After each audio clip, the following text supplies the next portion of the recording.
Hello and welcome to the Lost World Minute, the minute-by-minute podcast reviewing the 1997 sequel to Jurassic Park, 1 minute at a time. I'm Brad. I'm Dave. And this week we're talking about minute 5 of The Lost World, which is an interesting minute. But before we get to that, David, what have you been up to this week? Not much. My aunt died, so I went down south a little bit to go to her funeral. I'm sorry to hear that, man. I've had some new stuff come in the mail to add to the collection from Jurassic Park, not Jurassic World, The Lost World. But yeah, been a quiet week. All right, so if you're ready, we'll get into this week's minute. I am. All right, let's do it. As the 4th minute of The Lost World ended, we had the crew and parents running down the beach after Kathy's screams. At the 4-minute mark, the family arrive on the scene. Mike Bowman tells the crew to get the animal off of her daughter's nose. At 4 minutes and 5 seconds, we get Mrs. Bowman screaming at the sight she's just beheld. At 4 minutes and 9 seconds, we get a smash cut to Dr. Ian Malcolm standing in front of a billboard in a subway station. He's completely dressed in black, very similar to what we've seen him in Jurassic Park, minus the long hair. At 4 minutes and 24 seconds, the train pulls to a stop and the doors open. The train carriage number 5983 can be seen. At 4 minutes and 26 seconds, Dr. Malcolm boards the train and looks for a seat to sit down. At 4 minutes and 35 seconds, he's recognised by one of the commuters. At 4 minutes and 40 seconds, the commuter begins to click his fingers, trying to signal Dr. Malcolm's attention. At 4 minutes and 44 seconds, Dr. Malcolm sees the commuter signalling him and looks away and pretends not to have seen him. At 4 minutes and 50 seconds, the commuter comes over and sits down beside Dr. Malcolm, asking, "Are you the guy?" You know, the guy, the scientist. You're him, right? Excuse me? The scientist, the guy? And that ends the 5th minute of The Lost World. Alright, so the 5th minute, it starts with the final scene from the beach incident. We get Mike and Deidre Bowman running up to the screams of the daughter, and now that I've re-listened to it a few times, and when you are listening for it, you can hear the F-bomb dropped by Mike Bowman. So interesting, Spielberg left that one in. And this is the last we see of these actors: Camilla Bell as Kathy, Sid Strittmatter as Mrs. Bowman, and Robin Sachs as Mr. Bowman. Thank you for your efforts, guys. You've done a good job setting us up for the start of the movie. Anything else you want to say on that before we move on, Dave? Nope. No. I'm good. All right. Now, there is a famous deleted scene called the Boardroom scene that we reckon takes place right about now. And actually, I wasn't aware, David, you were saying to me last week that on the TV release of the film, it's actually put back in the movie. Yeah, on a couple of the stations. I'm not sure if you get these stations over in Australia, but we get like Sci-Fi Channel and Fox over here. Mm-hmm. And both in the early 2000s and late 90s, Fox used to have the exclusive rights to air The Lost World on TV, and they always put the scene back in. Yeah, and now Sci-Fi and a couple other stations have the rights to air the movies on TV, so you'll see the deleted scene in their intended spots. Have you got the Blu-ray free pack? I do, yes. Have you seen? Is it on that? Cause just thinking, it is, yeah. It is, okay. The TV version is not on there, no. Okay. Sorry. So you're talking about the deleted scene. Yeah. You'd think with here's a big Blu-ray pack, they'd throw all those deleted scenes back in. Anyway, so yes, we got the boardroom scene here, so we thought we may as well discuss it. We're not going to do a separate bonus for the extra scenes. We'll just talk about them when we think they should appear. Or now that we've got the TV version that you've seen, David, you'll know exactly where they appear, so we can bring them up when we get to them. But the boardroom scene, InGen headquarters, we don't know where.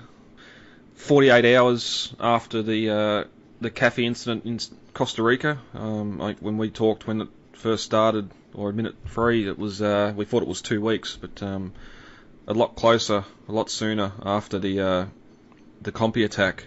And we get, what's his name, Arliss Howard, Peter Ludlow at the head of the board, giving us a bit of dialogue about some of the costs InGen have had to fork out as a result of the Jurassic Park project and what happened on Isla Nublar. It's interesting, some of the figures here. I'll just run through them quickly. Donald Gennaro, 36.5 million. Being the lawyer, he's the one that got the most out of everyone. John Arnold was 23 million. Robert Muldoon, 12.6, so he was the less paid out of the people that died, or his family was. Damaged or destroyed equipment, 17.3 million, which it's interesting that they've got damaged and destroyed equipment, and then they've got demolition of Isla Nublar facilities, organic and inorganic, 126 million.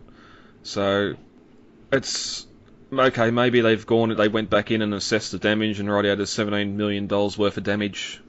We're not going to try and reopen the park, but then to spend 126 million to destroy everything, it's weird. And like leaving Jurassic World out of the picture altogether at the moment, that this is pretty much confirming they went in, they killed everything, they knocked everything over, and Jurassic Park as we know it is no longer there. Mm-hmm. Oh, I always found the scene interesting because, in a way, before Jurassic World came around, this always kind of was the finite moment for Jurassic Park. This was always the moment that said Jurassic Park is over and done with. They destroyed everything there. We don't really know how much of it was destroyed, but we know that a good chunk of it was destroyed. The perfect reason why Jurassic Park 3 happened on Sauna and not we didn't go back to Nublar is that it's not there. And then Jurassic World comes around and says, wait. Not everything was destroyed. We still got the T-Rex. We still got the Visitor Center. We still got little bits of infrastructure here and there. So it really brings into question how much of the scene is actually canon, if it's still canon at all. Yeah, well, it's like they've the production company or Universal going, right, well, it was a deleted scene. It might be on. I'm pretty sure it's on the first Blu-ray I've got. They've got deleted scenes on there. DVD, I mean.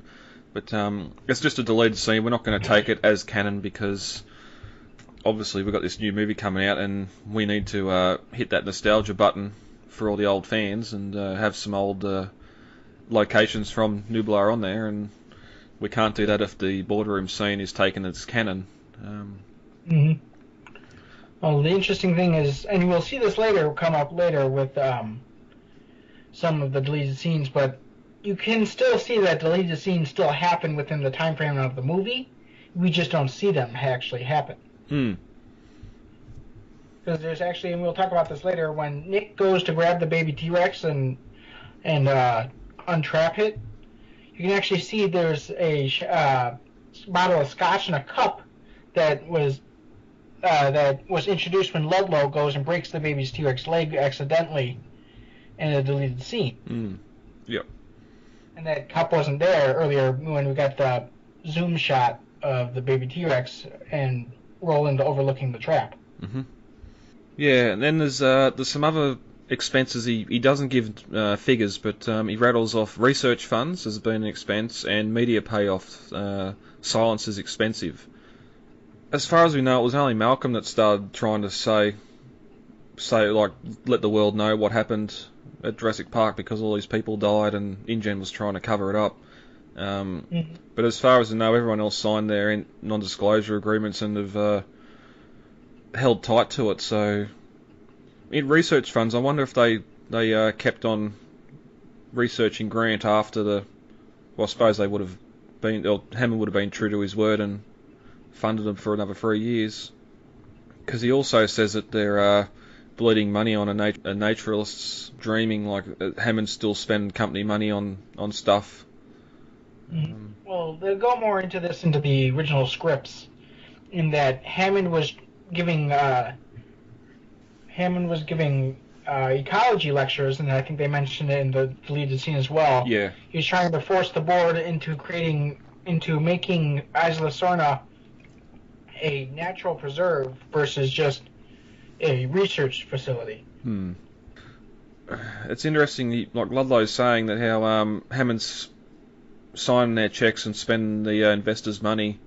Surely the company hasn't stayed afloat off 4 years of just investors handing money over to them willy-nilly. There's got to be something else they're doing that's bringing in finances, because we also get the drop line that stocks has dropped from 17 and a quarter to 19 flat. Now I'm not in the stock exchange. I don't know what that means. That number's gone up to me and not down, so I don't know what that means. But if they're on the stock market, then surely there's something they're selling, trading, doing that's bringing in finances apart from the Jurassic Park project. Mm-hmm. Well, actually, the book goes into this more as well, whereas the books usually do. His engine wasn't just setting up a dinosaur park; it was a full-blown genetic company. It made little, like one of the Hammonds. In order to pitch the Jurassic Park project to investors, he had a pygmy elephant that he carried around in a cage, about the size of a cat.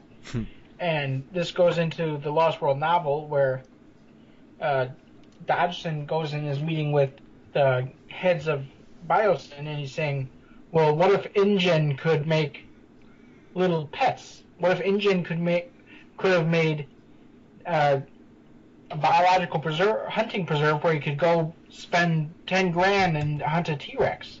What if InGen made InGen pet food, and that's the only thing you could feed your pet InGen dinosaur? Exactly, and that's one thing he brought up, like, and it happens in the world today. Like, a company releases a product, that product can only eat your branded food. It can only, you need to have your vets look at it.